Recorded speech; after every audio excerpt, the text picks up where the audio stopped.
If you were standing on a vast plain at the end of the Cretaceous period, around 70 million years ago, and suddenly the sky above you darkened, chances are it would not be a storm cloud.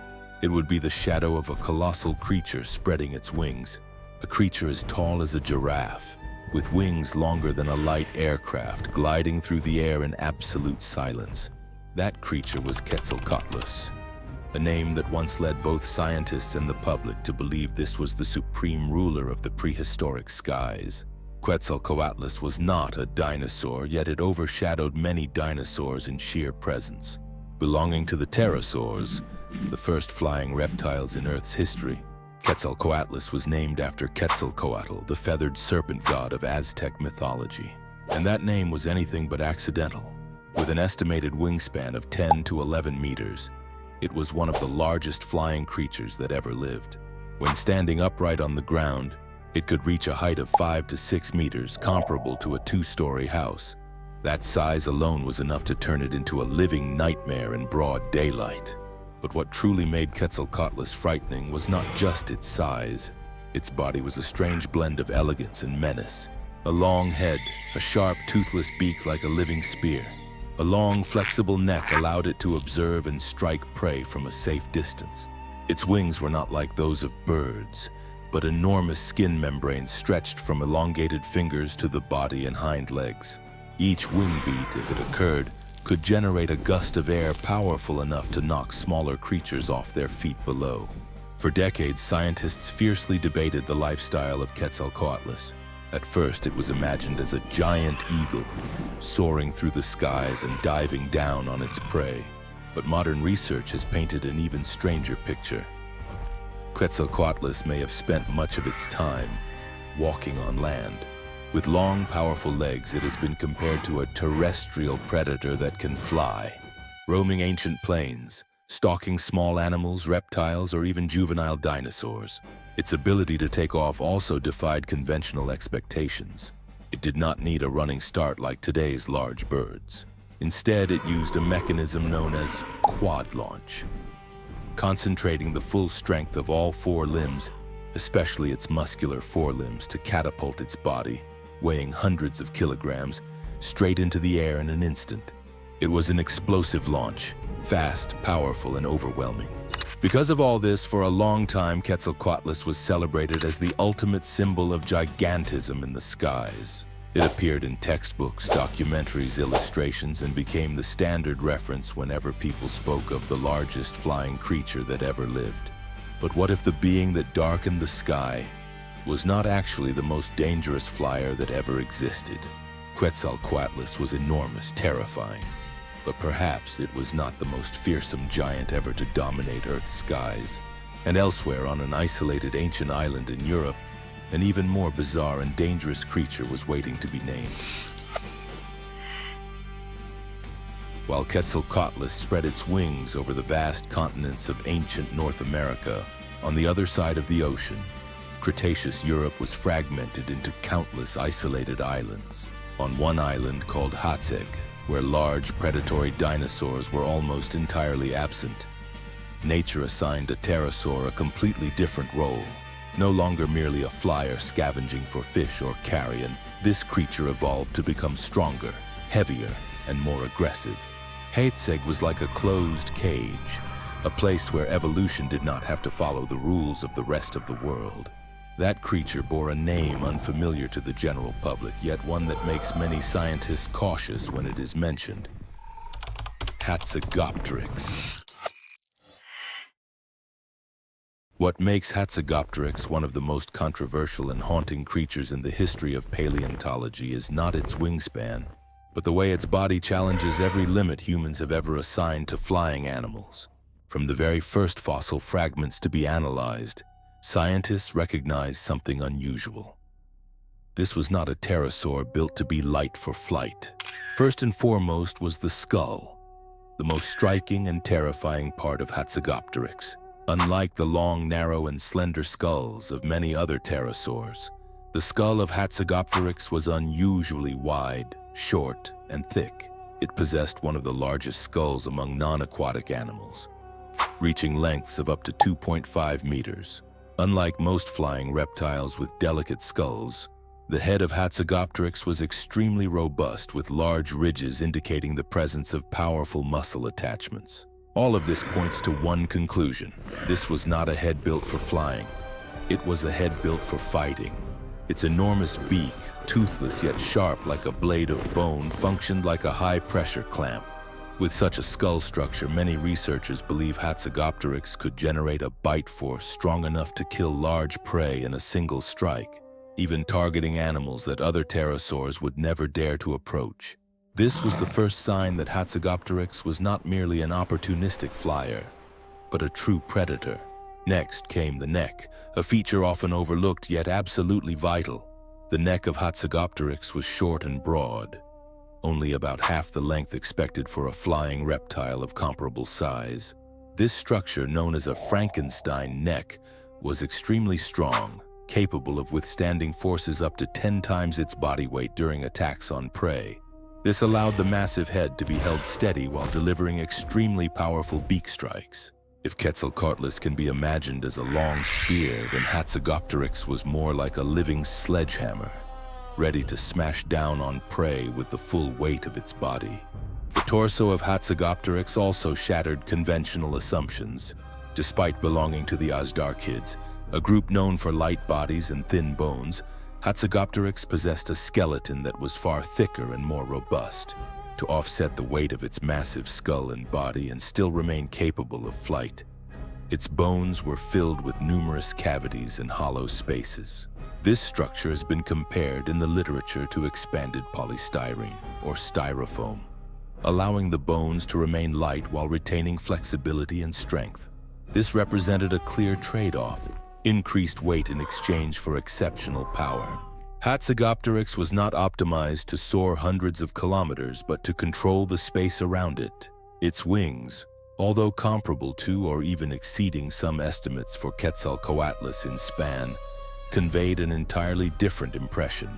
Rather than being thin and elongated, they appeared muscular and compressed, suited for explosive takeoffs and low-altitude flight. Combined with its large body mass, this has led many scientists to believe that Hatzegopteryx could suddenly dive like a living boulder, generating devastating impact forces when attacking prey.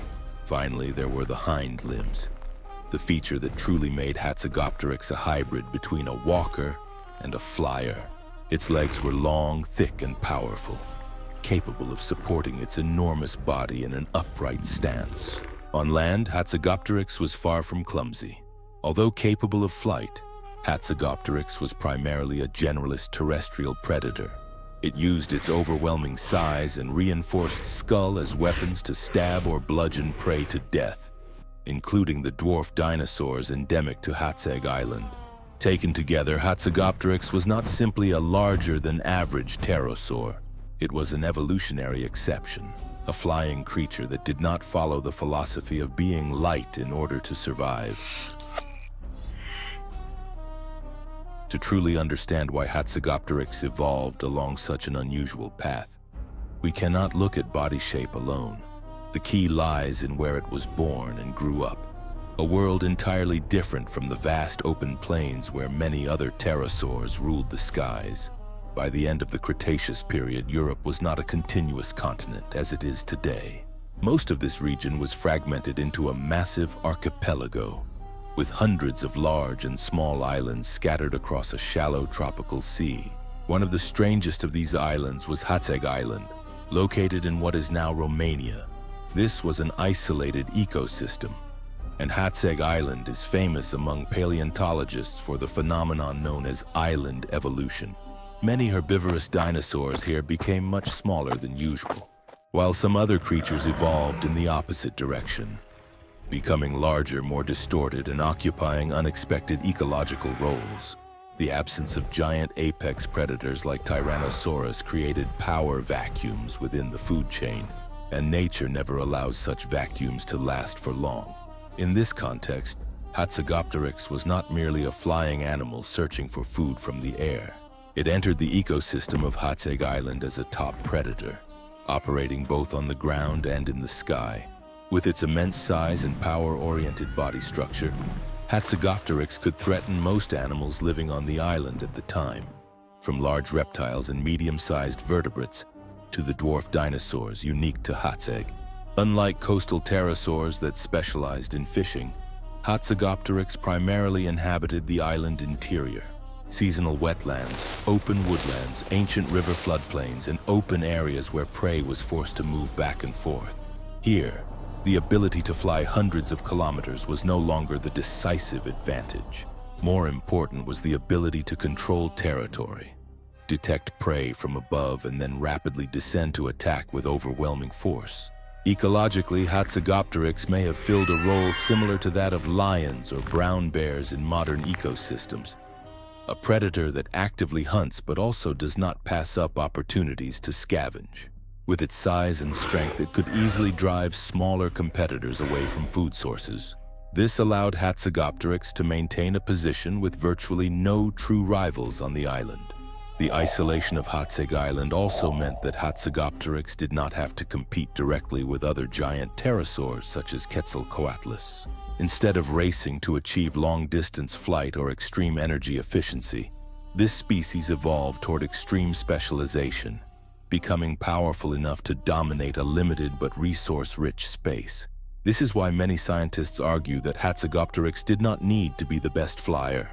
It only needed to be the most terrifying creature within its own territory. More importantly, the island environment made terrestrial hunting behavior especially effective.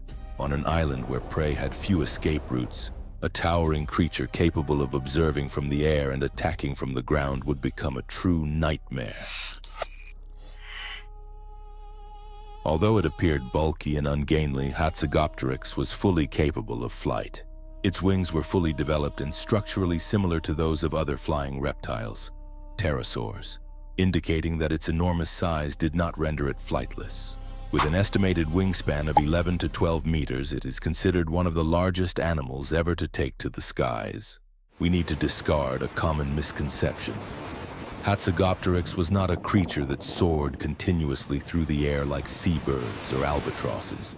With its great mass and a skeletal structure optimized for bearing stress, long-distance, steady, energy-efficient flight was not its ideal strategy. Instead, Hatzegopteryx is thought to have specialized in short, powerful, and highly purposeful takeoffs, well suited to a predatory lifestyle within the confined spaces of Hatzeg Island. The takeoff mechanism was the key factor. Unlike large birds that require a running start, giant pterosaurs used a mechanism known as quad launch. In Hatzegopteryx, this mechanism reached an extreme form. The forelimbs, essentially the wings, were equipped with powerful musculature, allowing it to propel its entire body straight into the air in a single explosive motion. The primary thrust did not come from the hind legs alone, but from the simultaneous coordination of all four limbs, turning takeoff into a brief yet highly effective mechanical explosion. Once airborne, Hatzegopteryx did not need to flap continuously. With its vast wingspan and large wing surface, it could exploit thermal updrafts and rising air currents to glide long enough for observation and tactical movement. However, unlike pterosaurs optimized for long-distance soaring, Hatzegopteryx likely maintained a moderate altitude, prioritizing control over the ground below rather than achieving record-breaking heights. Another crucial aspect was its ability to land and take off again. With such a heavy body, safe landing required exceptional control.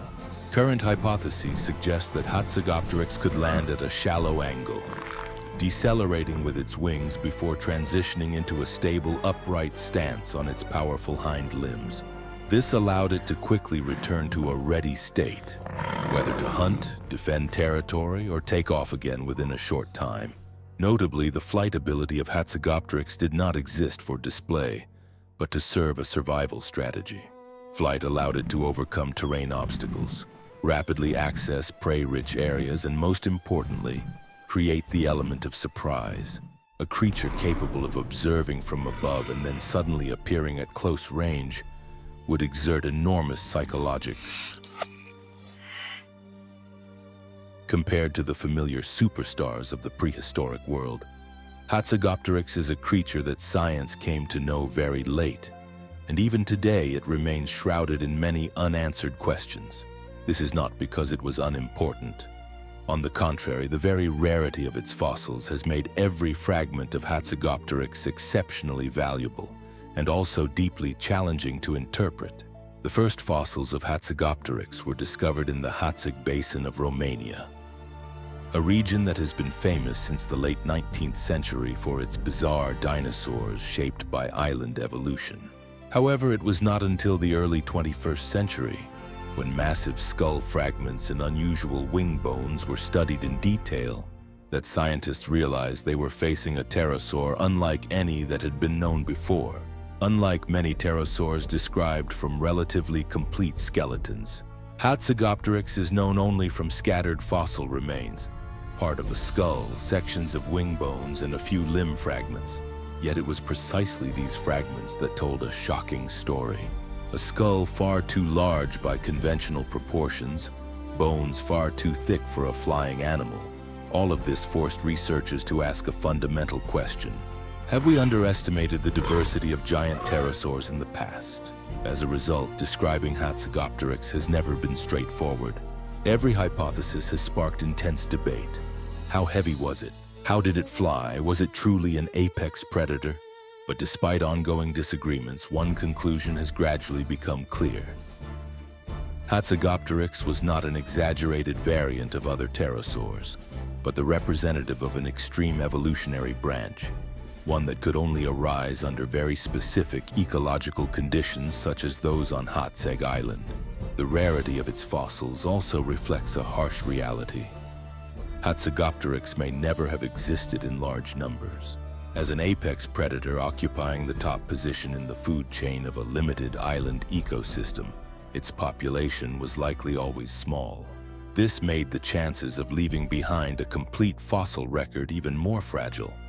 Only a sequence of unfavorable geological events would be enough for an entire species to nearly vanish from history.